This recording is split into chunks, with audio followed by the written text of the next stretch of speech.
Hello learners, welcome back to my YouTube channel English Scholars। आज मैं आप लोगों को एक पोइम पढ़ाने जा रहा हूँ जिस पोइम का टाइटल है the village school master. Oliver Goldsmith की ये पोइम है। देखिए स्टूडेंट्स, इस पोइम को पढ़ने से पहले थोड़ा सा मैं आपसे डिस्कस करना चाहूँगा कि ये एक बहुत ही इंटरेस्टिंग पोइम है। हमारे बचपन की यादें इस पोइम से जुड़ी हुई हैं, मेरी भी, आप सभी की भी। हम जब स्कूल में पढ़ते थे तो हम जो भी टीचर जिनसे हम पढ़ते थे उन सभी के साथ हमारा एक बहुत ही क्लोज कनेक्शन था। उनको हम कई बार ऐसा भी होता था कि किसी टीचर्स का हम नाम भी दूसरा निकाल के रखते थे, मजाक भी उनकी उड़ाते थे, कई बार उनके सामने नहीं लेकिन दोस्तों के साथ बात करते हुए। उनसे हम डरते भी थे, किसी टीचर से हमें बहुत डर भी लगता था। लेकिन आज जब हम उन टीचर्स को याद करते हैं तो हमें वो सारे टीचर्स जिनसे हम डरते थे उनके लिए हमारे मन में बहुत रिस्पेक्ट आती है। उसका रीज़न ये है कि हम जानते हैं कि वो हमारा भला चाहते थे, वो चाहते थे कि हम पढ़ें, इसीलिए वो थोड़े स्ट्रिक्ट थे और पढ़ाने में वो बहुत अच्छे थे। पढ़ाने की उनकी अलग अलग टेक्निक्स थी और हमें कई बार लगता था कि इनको इतना नॉलेज कैसे है। कई बार हमें आश्चर्य भी होता था कि इनको इतना नॉलेज कैसे है। तो बचपन की ये सारी यादें इस पोइम में, और मुझे फिर से वो चीज़ें याद आ गई। मुझे मेरे जो टीचर्स थे बचपन के वो सारे इस पोइम को पढ़ने से याद आ गए। And I hope that you will also remember your childhood days when you will read this poem. This is a very very interesting and very beautiful poem. यह आपको इमोशनल भी कर देगी। तो आइए हम इस पोइम को पढ़ते हैं, the village school master. It's a very beautiful poem. Let's start. The Village Schoolmaster is taken from Oliver Goldsmith's famous poem The Deserted Village। ये एक्चुअली डिजर्टेड विलेज ये एक नॉवल है, इसमें से ये पोएम ली गई है। It is a splendid endearing portrait of a school master believe to be taken from real life. ऐसा माना जाता है कि गोल्डस्मिथ के रियल टीचर जो थे उनका नाम था थॉमस बायरन। उनसे प्रेरित होकर गोल्डस्मिथ ने ये पोएम लिखी है। लिसोय नाम की जगह जहाँ पे गोल्डस्मिथ पढ़ते थे वहाँ उनके टीचर थे थॉमस बायरन। तो रियल लाइफ से इंस्पायर होके उन्होंने ये पोएम लिखी है। इस पोएम में गोल्डस्मिथ अपने बचपन को याद करते हैं और उनके जो टीचर थे थॉमस बायरन उनका उन्होंने इसमें एक पोर्ट्रेल यानी चित्र प्रस्तुत किया है। The Village Schoolmaster is an extract from The Deserted Village by Oliver Goldsmith, a versatile genius. Goldsmith visits his native village after a long gap that is desolate. He recollects his past memories and remembers his schoolmaster. बहुत लंबे समय के बाद Goldsmith अपने गांव वापस जाते हैं तो वो वीरान हो चुका है और वो अपने बचपन की यादों को और अपने टीचर्स को याद करते हैं। The master has run his school in his house that stood near a fence that bordered along the road. The fence is broken and irregular and overgrown with furze. The furze is blossoming bright and cheerful, but there is no one to see and admire its beauty because the people of the village have long deserted the village. गांव में एक school है जिसके चारों तरफ कंटीली झाड़ियां उगी हुई हैं और वो झाड़ियां बहुत सुंदर लग रही हैं, लेकिन उनको देखने के लिए अब उस गांव में कोई भी नहीं है क्योंकि सारे लोग उस गांव को छोड़ के जा चुके हैं। तो ये एक इमोशनल और एक तरह से हम कह सकते हैं कि पोइम को इसमें पैथेटिक टच भी दिया गया है कि लोग गांव को छोड़ के शहरों की तरफ जा रहे हैं, गांव वीरान हो रहे हैं। अब हम थोड़ी सी बात कर लेते हैं विलेज स्कूल मास्टर के बारे में कि वो कैसे थे। इस पोइम को पढ़ने से पहले थोड़ा इंट्रोडक्शन हम देख लेते हैं। Village school master as a strict and serious man. इस पोएम में उन्हें एक स्ट्रिक्ट और सीरियस, गंभीर और कठोर स्वभाव का व्यक्ति उन्हें बताया गया है, जिनको देख के बच्चे कांपने लग जाते थे। स्कूल जो है वो बहुत ही नॉइजी था, यानी उसमें बहुत शोर होता था, लेकिन स्कूल मास्टर को अच्छे से पता था कि बच्चों को कैसे हैंडल करना है। He would not allow the boys who were absent go unpunished. The Trons know him it well.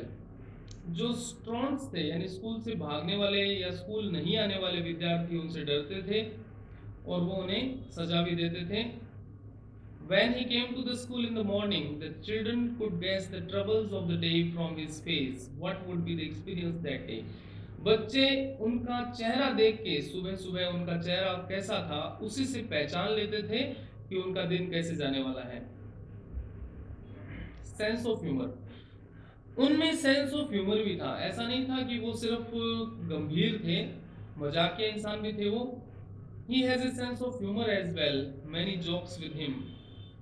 The student pretend to enjoy his jokes and laugh at all his jokes to please him. बच्चे जब वो joke सुनाते थे तो कई बार जानबूझ के भी हंसते थे ताकि उस उनको वो खुश कर सकें, क्योंकि वो उनसे डरते भी थे। His severity is only due to his love of learning. अब उनकी जो कठोरता है वो सिर्फ इस वजह से थी कि वो ज्ञान को प्रेम करते थे, यानी वो चाहते थे कि उनके विद्यार्थी सीखें, इसीलिए वो कठोर थे। Abilities of the school master, अब इस पोएम में उनके जो टीचर थे उनकी कुछ खासियतों के बारे में बताया गया है। The people of the village have admiration for his vast knowledge. उनके पास बहुत सारा ज्ञान था और गांव के लोग उनकी प्रशंसा करते थे। There is even a story that he could measure quantities of rains. लोग कहते थे कि वो बारिश की क्वांटिटी को, यानी कितनी बारिश हुई है, उसे माप सकते थे। The village master is also skilled in arguing. साथ ही वो तर्क वितर्क करने में भी बहुत ही कुशल थे। He would continue to argue even after he is defeated. Sometimes, and he would use very high-sounding lengthy words. और तर्क वितर्क करने में वो बहुत भारी भरकम शब्दों का प्रयोग करते थे। The people wonder how such a small head could carry so much knowledge. लोग आश्चर्य करते थे कि उनके छोटे से दिमाग में इतना ज्ञान कैसे भरा हुआ है। चलिए अब हम पोएम को पढ़ते हैं स्टूडेंट्स। बहुत ही इंटरेस्टिंग पोएम है, साथ में मैंने वर्ड मीनिंग लिखे हुए हैं, तो आप इस पोएम को पढ़िए, साथ में हम मीनिंग भी समझते जाएंगे।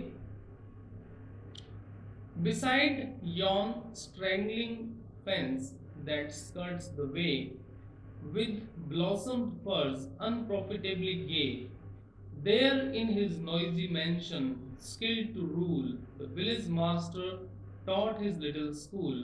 A man severe he was and stern to view. Severe and stern का मतलब होता है serious and unrelenting, यानी बहुत ही कठोर और गंभीर। स्ट्रैगलिंग का मतलब यहाँ पे है इरेगुलर, अनसिस्टमेटिक, यानी अव्यवस्थित।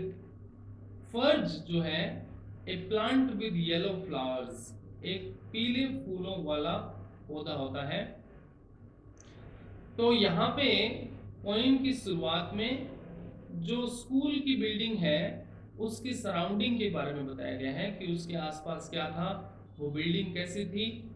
बिसाइड स्ट्रैंगलिंग फेंस, यानी जो फेंस वहां पे कंटीली बाड़ जो है वो लगी हुई थी, जो स्ट्रैंगलिंग यानी अनसिस्टमेटिक थी, यानी जगह जगह से टूट गई थी, बिखर गई थी, क्योंकि अब उस स्कूल में कोई नहीं रहता था।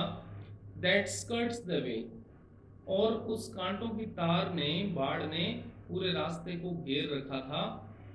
विद ब्लॉसम्ड फर्स, और वहां पे पीले फूलों वाले पौधे, फर्ज उगे हुए थे। अनप्रॉफिटेबली गे, गे का मतलब यहाँ पे सुंदर से है, ब्यूटीफुल से है।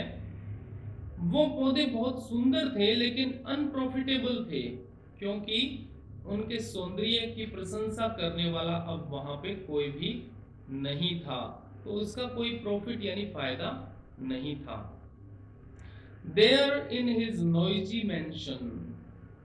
अब मेंशन कहते हैं हवेली को, यहाँ पे ये स्कूल की बिल्डिंग के लिए आया है और उसे नोइजी कहा गया है क्योंकि स्कूल में जो बच्चे थे वो बहुत शोर करते थे। तो वो जो स्कूल है उसमें बच्चे शोर करते थे, लेकिन जो टीचर थे वो बहुत ही अनुशासन प्रिय थे, स्किल्ड टू रूल, यानी उनमें अनुशासन की कला थी। The village master taught his little school, वहां पर ऐसी जगह पे वो जो स्कूल टीचर थे वो अपने छोटे बच्चों की स्कूल में पढ़ाते थे। लिटिल स्कूल का मतलब छोटे बच्चे जहां पे पढ़ते थे। Man severe he was and stern to view, वो बहुत ही गंभीर और अनुशासन प्रिय व्यक्ति थे। तो यहाँ पे इस स्टेंजा में बताया गया है कि स्कूल की बिल्डिंग कांटों की तार से घिरी हुई थी और चारों तरफ वहां पे पीले फूलों वाले पौधे उग गए थे। ऐसी जगह पे बचपन में जब पोइट वहां पे पढ़ते थे तो वहां पे जो टीचर हैं, स्कूल मास्टर जो हैं, वो पढ़ाते थे, जो कि बहुत ही गंभीर और अनुशासन प्रिय थे।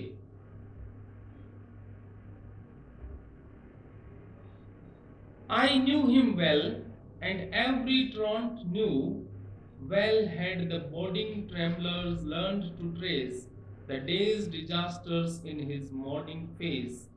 Full well they laughed with counterfeited glee at all his jokes, for many a joke had he.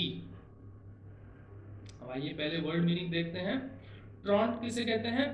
A student who stays away from school without permission, बिना अनुमति लिए स्कूल से भागने वाला या घर रहने वाला विद्यार्थी, यानी बिना स्कूल में बताए घर रहने वाला या स्कूल से चले जाने वाला student. Boarding travellers, students anticipating, यानी विद्यार्थी जो पूर्वानुमान लगा रहे हैं, पूर्व में ही अनुमान लगा रहे हैं, कल्पना कर रहे हैं। डिजास्टर का मतलब है an event causing great harm, damage or suffering, यानी विनाशकारी। काउंटरफिटेड का मतलब है फेक, नकली। चलिए अब मीनिंग देखते हैं पोएम का। I knew him well, poet कहते हैं मैं उन टीचर को अच्छी तरह से जानता था और सारे के सारे जो ट्रोंट थे यानी स्कूल से भागने वाले विद्यार्थी भी उसको जानते थे। अब यहाँ पे पोइट थोड़ा सा ह्यूमरस वे में कह रहे हैं कि वो खुद भी स्कूल से भागते थे। Well had the boarding travellers, boarding travellers किसके लिए आया है? स्टूडेंट्स के लिए। लर्न टू ट्रेस, यानी जो विद्यार्थी थे उन्होंने सीख लिया था ट्रेस करना यानी ढूंढना। The days disaster in his morning face, उसके चेहरे को जब वो सुबह देखते थे तभी उन्हें पता लग जाता था कि उनके साथ दिन में कितना डिजास्टर होने वाला है, यानी कितनी बड़ी घटनाएं उनके साथ होने वाली हैं, कितना उनको पीड़ित होना पड़ेगा। ये बहुत ही एक ह्यूमरस और आयरनिकल स्टेटमेंट है। पोइट कहते हैं कि सुबह सुबह उनको देखते ही पता लग जाता था हमें कि आज हमारा दिन कैसा बीतेगा। Full well they laughed with counterfeited glee at all his jokes. जब टीचर जोक सुनाते थे तो बच्चे नकली हंसी हंसते थे। काउंटरफिटेड गली, नकली हंसी क्यों हंसते थे? क्योंकि उन्हें डर लगता था अपने टीचर से। हो सकता है हंसी उनको नहीं आ रही हो, लेकिन फिर भी वो जानबूझकर हंसते थे।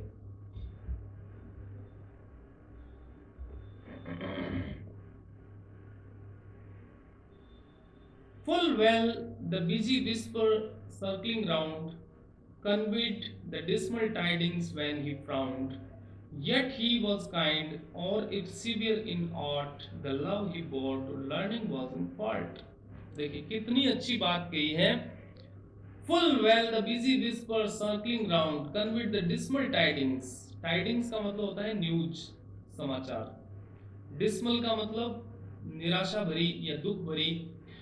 तो जो भी दुख भरी ये समाचार होते थे कि आज टीचर को, गुरुजी को गुस्सा आया हुआ है, आज हमारी खैर नहीं है, ये सारी चीजें विस्पर में यानी खुसफुसाहट में धीमे धीमे बोलकर विद्यार्थी आपस में फैला देते थे। यानी पूरी क्लास में एक दूसरे को पता लग जाता था कि आज हमारी खैर नहीं है, आज गुरुजी को गुस्सा आया हुआ है। when he frowned, फ्राउन का मतलब यानी जब वो गुस्से में होते थे, जब किसी बात से वो नाराज होते थे। yet he was kind, अब देखिए यहाँ पे अब वो अपने अनुभव की बात कह रहे हैं कवि कि वो बहुत कठोर थे लेकिन फिर भी वो दयालु थे। क्यों? क्योंकि जो भी कठोरता उनमें थी वो सिर्फ इसलिए थी क्योंकि वो लर्निंग को प्रेम करते थे, ज्ञान को प्रेम करते थे। The love he bore to learning was in fault, यानी उनकी कठोरता का जो दोष है या उसका जो जिम्मेवार है वो है ज्ञान के प्रति उनका प्रेम। यानी वो चाहते थे कि उनके विद्यार्थी सीखें, इसीलिए वो कठोर थे।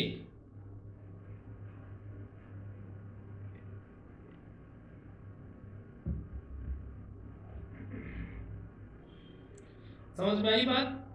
यानी गुस्से में जब वो होते थे तो ये समाचार पूरी क्लास में फैल जाता था।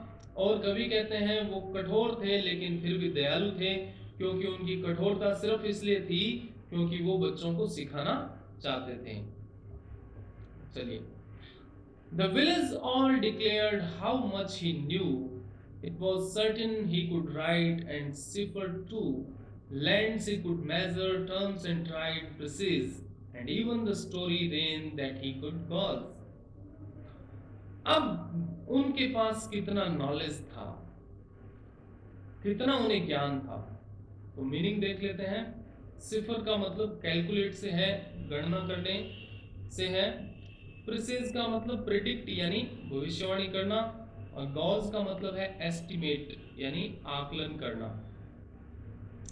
The village all declared how much he knew, पूरा गांव जानता था कि उन्हें कितना ज्ञान है। It was certain he could write and cipher too, वो लिख सकते थे और कैलकुलेट भी कर सकते थे, गणना भी कर सकते थे। लैंड ही कुड मेजर, जमीन को वो माप सकते थे।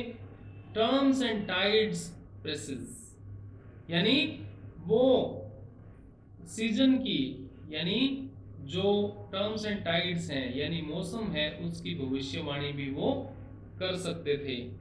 And even the story ran that he could gauge, यानी वो इस बात का भी आकलन कर सकते थे कि वो किसी चीज, खोई हुई चीज को गॉज करना यानी उसका आकलन करना कि वो कहाँ हो सकती है। और दूसरी बात कि किसी वेसल में यानी किसी बर्तन में कितनी मात्रा में कोई चीज है उसका भी वो आकलन कर सकते थे। गॉज का मतलब उसका आकलन करना। यानी कवि कहते हैं कि गांव उनके ज्ञान के बारे में जानता था और वो लिख सकते थे, अनुमान लगा सकते थे, गणना कर सकते थे, मौसम की भविष्यवाणी करते थे और वो चीजों को नाप भी सकते थे, माप सकते थे। ये सारी उनकी विशेषताएं थी।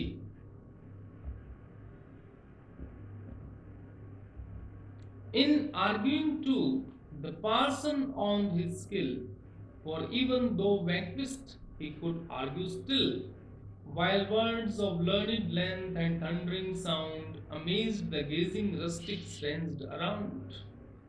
और उनमें क्या क्या खास बातें थी, पहले मीनिंग देख लेते हैं। वैंक्विस्ट का मतलब होता है डिफीटेड यानी हारा हुआ। थंडरिंग साउंड का मतलब है लॉन्ग वर्ड्स यानी भारी भरकम बड़े बड़े शब्द। गेजिंग का मतलब लुक केयरफुली यानी घूरना या ध्यान से देखना। और रस्टिक्स कहते हैं गांव के लोगों को, ग्रामीण। आर्ग्यूइंग, तर्क वितर्क करने में भी जो पार्सन है यानी पुजारी जो गांव का था, पुरोहित, वो भी उनकी स्किल को मानता था। ऑन हिज स्किल का मतलब वो उनकी कुशलता को मानता था।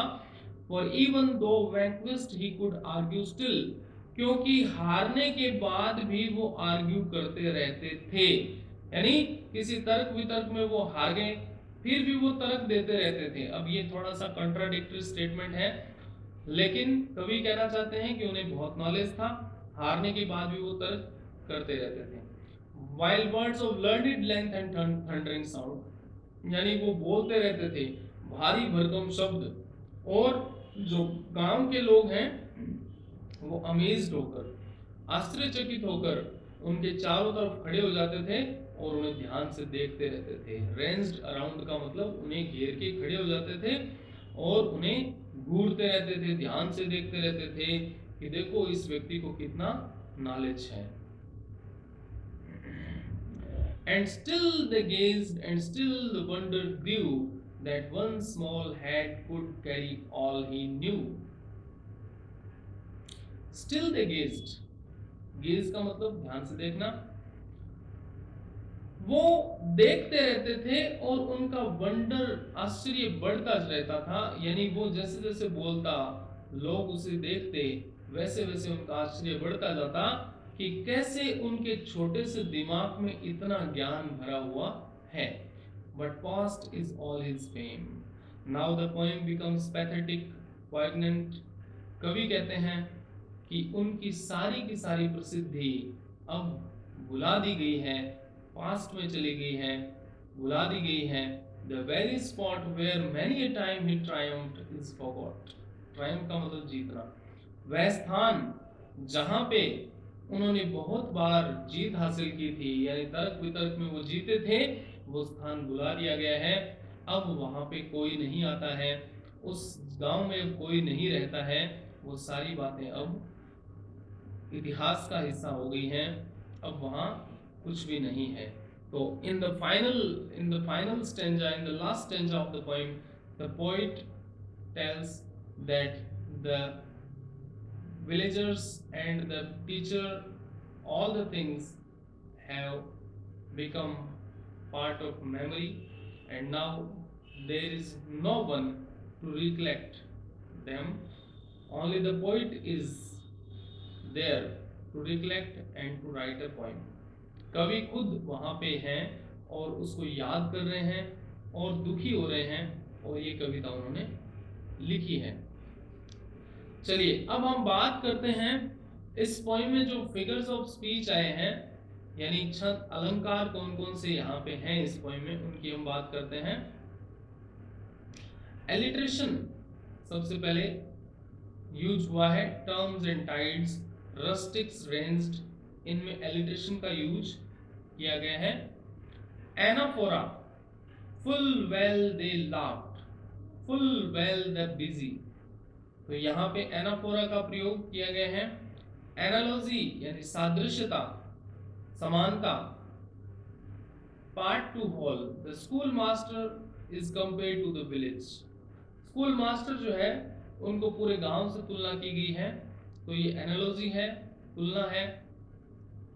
इमेजरी, तीन तरह की इमेजरी का प्रयोग इसमें किया गया है। सेटिंग बेस्ड इमेजरी, जैसे स्ट्रैगलिंग फेंस, तो यानी हमें struggling fence, noisy mention, little school, ये जब हम सुनते हैं तो हमारे दिमाग में एक चित्र उभरता है कि चारों तरफ बाढ़ है और बहुत ही शोर शराबे वाली एक बिल्डिंग है और एक छोटे बच्चों का स्कूल है, तो ये सेटिंग बेस्ड इमेजरी है।